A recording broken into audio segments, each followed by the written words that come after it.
नमस्कार, मैं आपके साथ के किरण साधना प्लस देख रहे हैं आप। स्वागत है आप सभी का बिहार झारखंड बुलेटिन में। खबरों का सिलसिला शुरू करने से पहले एक नजर डालेंगे अब तक की सुर्खियों पर।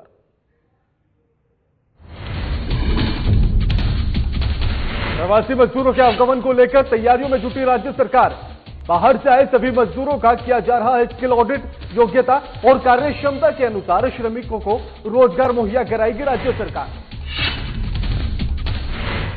बिहार स्वास्थ्य विभाग के प्रधान सचिव बने उदय सिंह कुमावत। सचिवालय स्थित अपने कार्यालय से उदय सिंह ने ग्रहण किया पदभार। स्वास्थ्य विभाग के पूर्व प्रधान सचिव संजय कुमार का हुआ तबादला।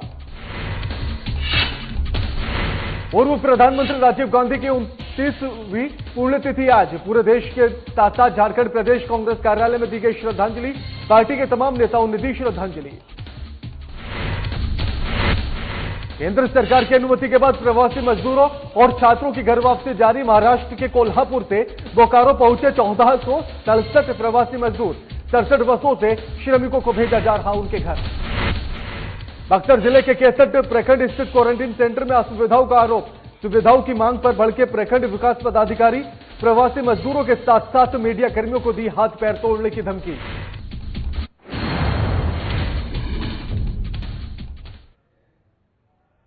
बिहार के ग्रामीण विकास मंत्री श्रवण कुमार का कहना है कि बाहर से राज्य में आ रहे सभी अप्रवासी मजदूरों के स्किल का ऑडिट किया जा रहा है।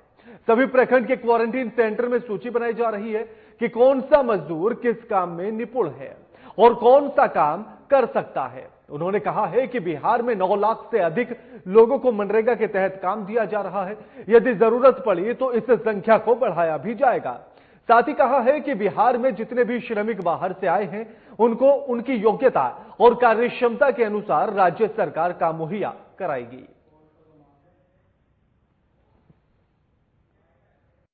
हमारे बिहार के प्रवासी मजदूर आ रहे हैं और उनको प्रखंड स्तर पर जो सेंटर बना है रखने का, उस सेंटर में ही उनकी जांच होगी कि कौन कौन ऐसे यहाँ पर श्रमिक हैं जिनको किस तरह का अनुभव है, किस तरह का ज्ञान है, किस तरह की प्रतिभा है।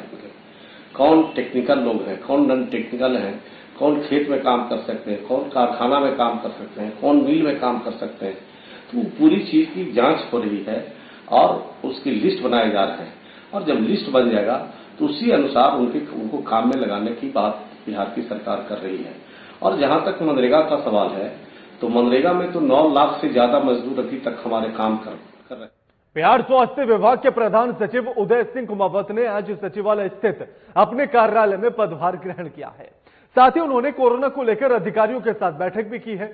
आपको बता दें कि स्वास्थ्य विभाग के पूर्व प्रधान सचिव संजय कुमार का तबादला कर उन्हें पर्यटन विभाग का प्रधान सचिव बना दिया गया है।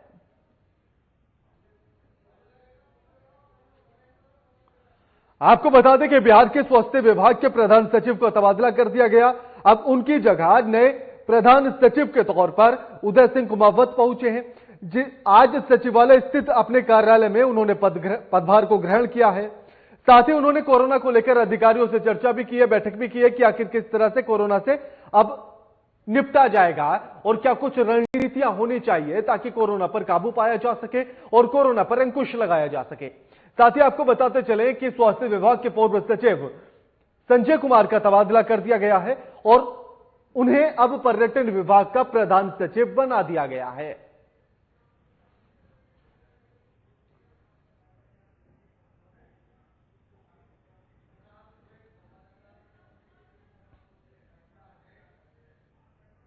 पटना से हमारे संवाददाता शशांक दुबे फोनलाइन पर जुड़ गए हैं। शशांक, पूर्व प्रधान सचिव का तबादला कर दिया गया है संजय का, आखिर किन परिस्थितियों में उनका तबादला किया गया था?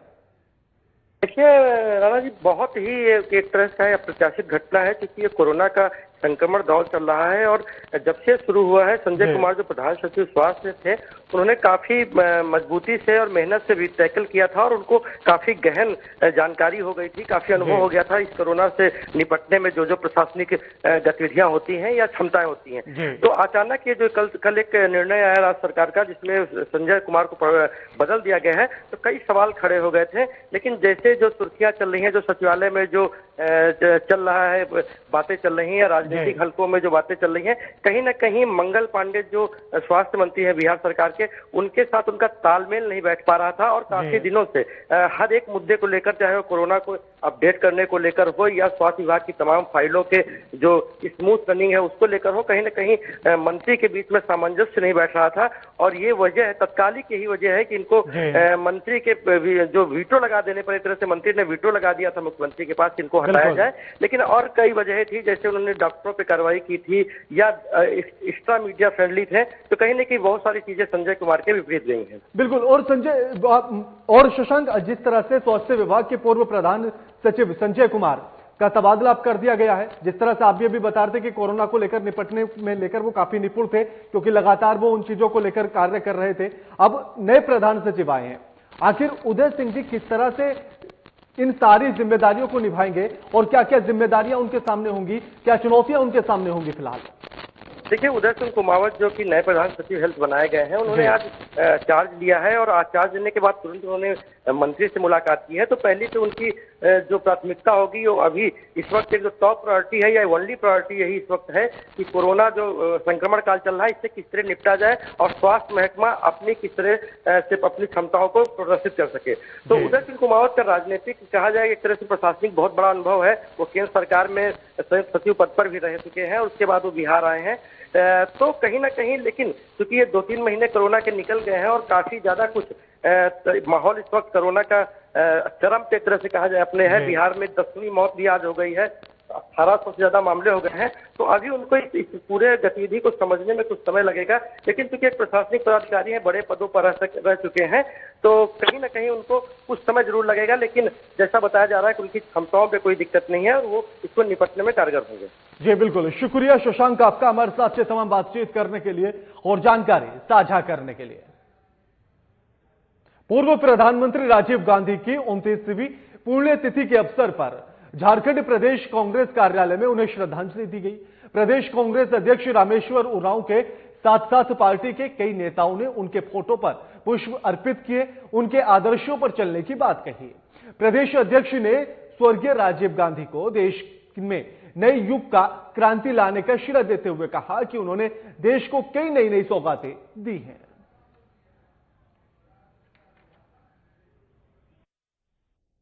मानते हैं अपने को राजीव जी के प्रति। देखिए, नेता होता है वो आने वाले समय के बारे में सोचता है। हमारे राजीव जी उसी तरह के नेता थे, देश के नेता थे, विश्व के नेता थे। पहले 21 साल से मतदाता बनते थे लोग 21 साल की आयु प्राप्त करने पर, लेकिन उन्होंने जवानों को भी, नौजवानों को भी, युवाओं को भी इसमें शामिल किया 18 साल का उम्र रखकर। बक्सर जिले में केसट प्रखंड में एक क्वारंटीन सेंटर में आवासित प्रवासियों की मांगों को लेकर प्रखंड विकास पदाधिकारी के द्वारा उनको धमकाने और मीडिया कर्मियों का हाथ पैर तोड़ने तक की बात करते हुए एक वीडियो वायरल हो रहा है। बताया जाता है कि क्वारंटीन सेंटर में आवासित प्रवासियों के द्वारा सैनिटाइजर की मांग करने पर प्रखंड विकास पदाधिकारी के द्वारा प्रवासियों को धमकाया गया। साथ ही इस मामले में मीडिया के बुलाने पर मीडिया कर्मियों के हाथ पैर तोड़ने की बात भी कह डाली। वायरल वीडियो बक्सर के डुमराव अनुमंडल स्थित केसट के प्रखंड विकास पदाधिकारी प्रभात रंजन का कहना है कि जो बुधवार को उच्च विद्यालय केसट में बने क्वारंटीन सेंटर में जांच के लिए गए थे, जहां आवासित प्रवासियों के द्वारा सैनिटाइजर की मांग की गई, साथ ही खाने पीने वाले अनाज पर भी उंगलियां उठाई गई।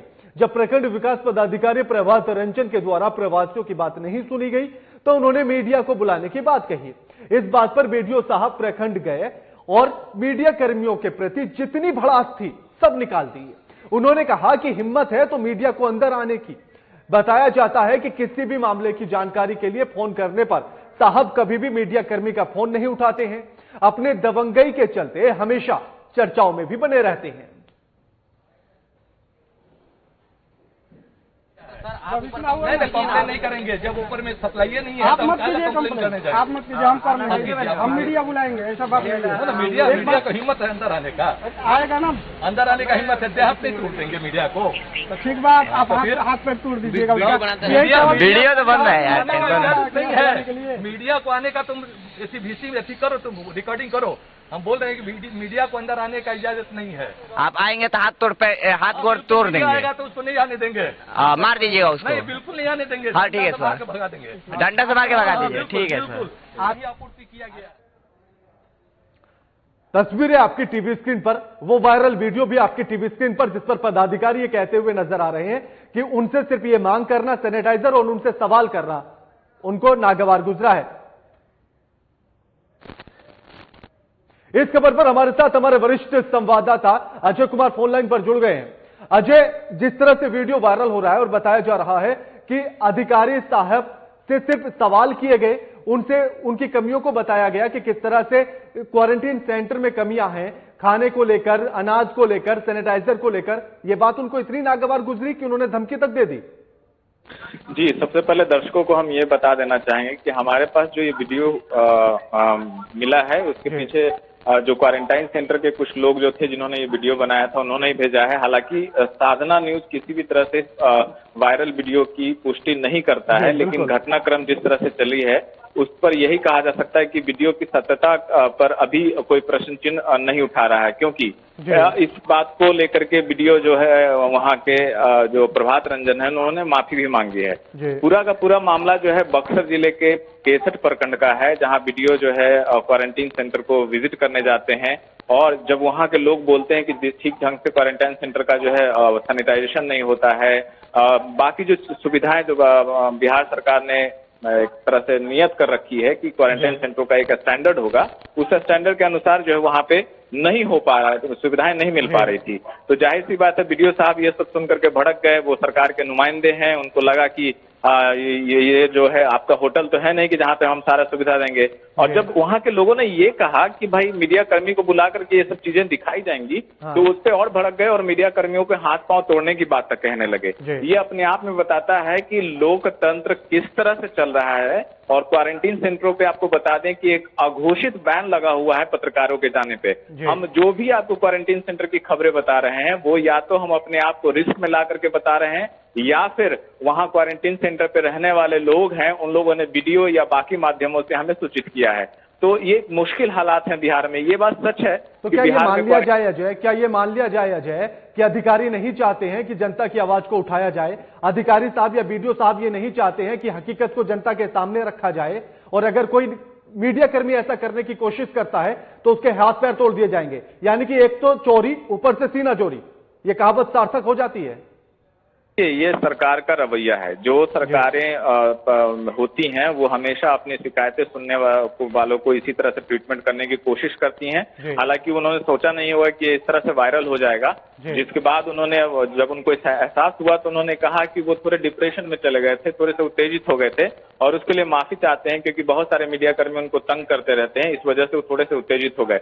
लेकिन बात कुछ भी हो, क्वारंटीन सेंटरों पे अगर सरकार 2000 रुपए से ज्यादा प्रति व्यक्ति खर्च कर रही है तो वो सुविधाएं दिखनी चाहिए। और ये लोकतंत्र में हर किसी को पूछने का अधिकार है। मीडिया कर्मी को अलग से कोई संविधान ने विशेष दर्जा नहीं दे रखा है कि हम आपसे प्रश्न पूछेंगे। हम तो जनता की बात ही पूछते हैं, और उस पर अगर हाथ पैर तोड़ने की या फिर हत्या कर देने की, अभी तो हत्या करने की बात भी कह सकते हैं भाई, तो ऐसी अगर होंगी तो सोच लीजिए कि मीडिया कर्मी कैसे काम कर पाएंगे बिहार में, ये सोचने वाली बात होगी। बिल्कुल बिल्कुल बिल्कुल। और ये भी सोचने वाली बात होगी कि आखिर फिर कैसे कह दिया जाए कि मीडिया या पत्रकार लोकतंत्र का चौथा स्तंभ है। शुक्रिया आपका अजय, हमारे साथ ये तमाम बातचीत करने के लिए।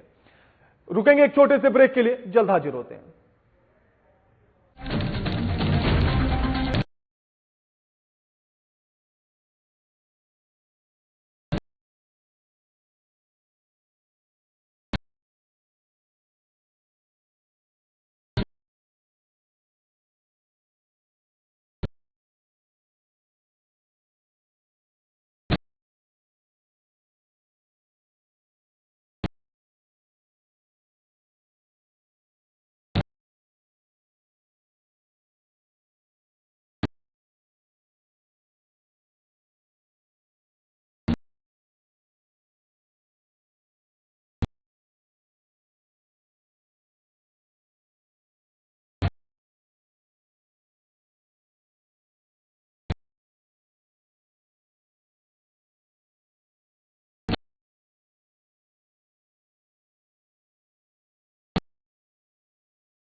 ब्रेक के बाद स्वागत है आप सभी का। केंद्र सरकार की अनुमति के बाद सभी राज्यों के द्वारा अपने प्रवासियों को अपने राज्य वापस लाने के लिए ट्रेन के माध्यम से लाया जा रहा है। इसी कड़ी में महाराष्ट्र राज्य के कोल्हापुर से फंसे हुए झारखंड के प्रवासी मजदूरों को वापस लाने के क्रम में झारखंड राज्य के विभिन्न जिले के प्रवासी मजदूरों और छात्रों छात्राओं को विशेष ट्रेन से बोकारो लाया गया। बता दें कि इस ट्रेन में झारखंड राज्य के 16 विभिन्न जिलों से कुल 1467 प्रवासी, जिसमें 469 प्रवासी बोकारो के शामिल हैं। बताते चले कि झारखंड के 16 विभिन्न जिलों के लिए 1467 मजदूरों को वापस अपने गृह जिले भेजने के लिए 67 बसों का प्रयोग किया गया है।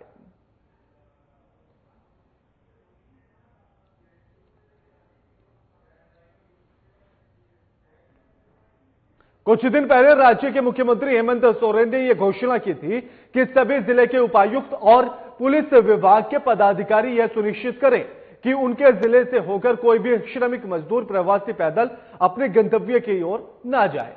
उन्हें जिला प्रशासन अपने स्तर पर वाहन की सुविधा उपलब्ध कराते हुए उसे अपने गंतव्य स्थान यानी कि घर तक जिला प्रशासन के हवाले पहुंचाने का काम करेगी। पर साहिबगंज में सीएम के आदेश को अनदेखा किया जा रहा है। मजदूरों के ऊपर कोई भी ध्यान नहीं दिया जा रहा है। साहिबगंज जिला मुख्यालय के बॉर्डर एरिया से होकर अन्य प्रदेश से पैदल आ रहे मजदूरों का सिलसिला थमने का नाम नहीं ले रहा है। वहीं मजदूर उत्तराखंड से पैदल चलकर छठे दिन अम्फान चक्रवाती तूफान की बारिश में साहिबगंज को पार करते हुए अपने घर राजमहल की ओर बढ़ते जा रहे थे, पर प्रशासन के द्वारा इन पर कोई भी ध्यान नहीं दिया गया। हम टिहरी गढ़वाल से आ रहे हैं जिला। कितना दिन लगा आपको यहाँ आते थे? 5-6 दिन। जिला कहाँ पड़ता है? वो जिला पड़ता है टिहरी गढ़वाल, राज्य पड़ता है उत्तराखंड। रास्ते से क्या परेशानी हुई आपको? बहुत खाने को तो यूपी सरकार ने दिया, और बात बाकी वहाँ न कोई सरकार ने मदद किया, न ठेकेदार ने मदद किया, न कोई ग्रामवासी ने मदद किया। कुछ आप क्या काम करते थे वहाँ पर? वहाँ पहाड़ों में पुस्ता लगाते थे। एक और जहां कोरोना संक्रमण की मार से गरीब परिवार रोजगार नहीं मिलने से भुखमरी की मार झेल रहे हैं, तो वहीं दूसरी ओर गरीबों के बीच वितरण के लिए सरकार के द्वारा दी जा रही सरकारी अनाज को जन वितरण दुकानदार लूट खसोट करने में जुटे हुए हैं। इसी क्रम में फतुहा के दनियावा प्रखंड अंतर्गत सलारपुर पंचायत के जन वितरण प्रणाली दुकानदार रंजीत पांडे के द्वारा समय से राशन नहीं देने के खिलाफ उपभोक्ताओं ने मुख्यमंत्री से शिकायत की थी। इसी के आलोक में दनियावा एमओ रंजीत वर्मा अब जब फिर बढ़ौना गांव के महादलित टोला में पहुंचे तो ग्रामीणों ने अपने अपने राशन कार्ड दिखाते हुए घेर लिया और डीलर रंजीत पांडे के द्वारा पिछले 2-3 माह का राशन नहीं दिए जाने और किरासन तेल यानी केरोसिन तेल कम देने के साथ साथ 42 रुपए प्रति लीटर तेल देने का आरोप लगाया। साथ ही सैकड़ों कार्डधारी उपभोक्ताओं ने एमओ रंजीत वर्मा से जन वितरण दुकानदार रंजीत पांडे के यहां से अपना राशन न देने की बात कही और किसी दूसरे डीलर से राशन दिलाने की मांग की गई। जांच के क्रम में एमओ ने भी डीलर के खिलाफ मिली अनियमितताओं की शिकायत को सही बताया और इसकी रिपोर्ट वरीय अधिकारियों को भेजने की बात कही है। इन लोग के कम राशन दी है, कोई के दिया है, कोई के ना दिया है। कर रहा है ये बार किया है इसे करते हो तो बहुत दिनों से कर रहा है, एकदम ढेर दिन से। डीलर का नाम क्या है? रंजीत पांडे। हम लोग को धमकी देता कि जहां मन हो जहां जाओ। कोयला श्रमिकों और कोयला उद्योग के हितों की रक्षा के लिए बोकारो अंतर्गत कथारा में श्रमिकों के द्वारा लॉकडाउन के दौरान सोशल डिस्टेंस का पालन करते हुए सीसीएल कथारा के महाप्रबंधक कार्यालय के सामने धरना दिया गया। तस्वीर आपके टीवी स्क्रीन पर है, जहां कमर्शियल माइनिंग और कोयला उद्योग के निजीकरण के निर्णय को वापस लेने और ऐसे ही संबंधित मांगों को लेकर देश के प्रधानमंत्री के नाम सीसीएल कथारा के क्षेत्रीय कार्मिक प्रबंधक भरत ठाकुर को ज्ञापन सौंपा गया। पूरा देश कोरोना वायरस से त्रस्त है। इसी बीच भारत सरकार के आदेश से और राज्य सरकार आज मजदूरों की शोषण की नीति अपना रही है। 11 घंटा काम, कमर्शियल माइनिंग, और इस उद्योग को उस परिस्थितियां में बचाया गया था। आज क्या परिस्थितियां आई है जब हम कमर्शियल माइनिंग की ओर जा रहे हैं। निश्चित रूप से इस मजदूर भारत निर्माता हैं। आज ड्राइंग बनाने वाले सिर्फ ड्राइंग बनाते हैं और भारत का निर्माण ये मजदूर करते हैं। कोरोना वायरस के वैश्विक जंग के बीच आपराधिक का मामला लगातार सामने आ रहा है, या कहें कि अपराधियों का आतंक थमने का नाम नहीं ले रहा है। बाड़ा अनुमंडल के पंडारक थाना क्षेत्र स्थित लेमू आबाद गांव में एक युवक की हत्या कर दी गई, जो शाम से ही घर से लापता चल रहा था, जिसका शव गांव के पास एक गड्ढे में पड़ा हुआ मिला। वहीं परिजनों ने युवक की हत्या की आशंका जताई है। घटना की सूचना मिलते ही पुलिस मौके पर पहुंच गई और शव को कब्जे में लेकर छानबीन करना भी शुरू कर दिया। इधर हत्या की इस घटना के बाद गांव में सनसनी फैल गई। वहीं अब तक हत्या के कारणों का पता नहीं चल पाया है। फांसी लगा मार के बिक दिया सर। कहाँ मिला लाश? ये हमको टाल क्षेत्र में मिला सर। वो कब से गायब था बच्चे? एक शाम 6 बजे के बाद 5:45 बजे तक गायब है सर। तो इसकी सूचना पुलिस को दिए थे? पुलिस को नहीं सर, हम गांव में छानबीन किए सर, गांव में नहीं मिला। तो हम लोग फिर सुबह आदमी बोला कि हाथ में गिरा हुआ है खड्डा में, तो हम लोग देखने आए तो हाँ रोशन ही था। झारखंड में कोविड-19 के संक्रमितों की संख्या लगातार बढ़ती जा रही है। बुधवार को हजारीबाग में कोरोना संक्रमित युवक पाया गया। बताया जा रहा है कि युवक मुंबई से लौटा है और बड़का गांव स्थित क्वारंटीन सेंटर में रह रहा है, जिसकी जानकारी हजारीबाग के उपायुक्त भुवनेश प्रताप सिंह ने दी। और इसके साथ ही बीते दिन जिले में 5 नए मरीज मिलने की बात को अफवाह बताया गया। उसको हम लोग सीधे सदर हॉस्पिटल बुला ले रहे हैं कि उससे हमारे जो सदर की अपनी बात रिसोर्सेज है वो भी उपयोग नहीं हो पा रहे हैं। तो भारत सरकार की गाइडलाइंस को जो राज्य सरकार ने गाइडलाइंस दी है उसका स्ट्रिक्टली अनुपालन करने के हमको बोल देंगे, ताकि अब तक लोगों के मन में बड़ा पैनिक आ रहा है। कल जो एक अफवाह और उड़ी थी अचानक से शाम को 5-6 केसेस का, मेरा आपसे अनुरोध है कि इस तरीके की कोई भी अफवाह let it come from our side. आप लोग को भी जो बोले तो कृपया उसको सूचना देने कौन बताया आपको, ताकि उसके ऊपर हम लोग विधि सम्मत कार्रवाई कर सकें। वैश्विक महामारी नोवेल कोरोना के संक्रमण से अब चतरा भी अछूता नहीं रहा। चतरा जिले के कान्हा चट्टी प्रखंड में आए प्रवासी मजदूरों में एक मजदूर का कोरोना जांच रिपोर्ट पॉजिटिव आया है। आपको बताते चले कि रिपोर्ट आने के बाद प्रशासनिक अमले में हड़कंप मच गया। सदर अनुमंडल पदाधिकारी Rajeev Kumar, civil surgeon doctor AK Paswan और अधिकारी मौके पर पहुंच गए। संक्रमित युवक को हजारीबाग कोविड अस्पताल भेजने की तैयारियां भी शुरू कर दी गई। व्हीकल है ये, इसको हम MTV बोल रहे हैं, मेल नॉरिश्ड ट्रीटमेंट व्हीकल। इसका उद्देश्य है कि हमारे चतरा जिला जो कि एस्पिरेशनल जिला है और पिछड़ा हुआ जिला है, तो यहाँ पे बहुत सारे बच्चे ऐसे हैं जो सीवियरली मेल नॉरिश्ड हैं, जो कुपोषित हैं, जो बहुत बुरी तरीके से कुपोषित हैं, और कुछ ऐसे हैं जिनको कुपोषण इतना ज़्यादा भयंकर होता है कि कई बार बच्चों की बहुत मृत्यु भी हो जाती है और उनका इलाज जो है प्रॉपर नहीं हो पाता। तो ऐसे में हमारे चतरा जिले में इस टाइम पर केवल 4 मेल नॉरिशमेंट ट्रीटमेंट सेंटर है, मतलब कुपोषण उपचार केंद्र हैं। एक प्रॉब्लम यह होती है कि जो कुपोषण उपचार केंद्र है वो एक स्टेशनरी बिल्डिंग के अंदर है, तो वहाँ पर अभी माताओं को अपने बच्चों को लेकर वहाँ जाना। गुमला में लॉकडाउन 4 के दौरान प्रवासी मजदूरों के लिए बीजेपी कार्यकर्ताओं के द्वारा प्रदेश बीजेपी के निर्देश सीसी रोड स्थित पौधार धर्मशाला के नजदीक हाईवे शिविर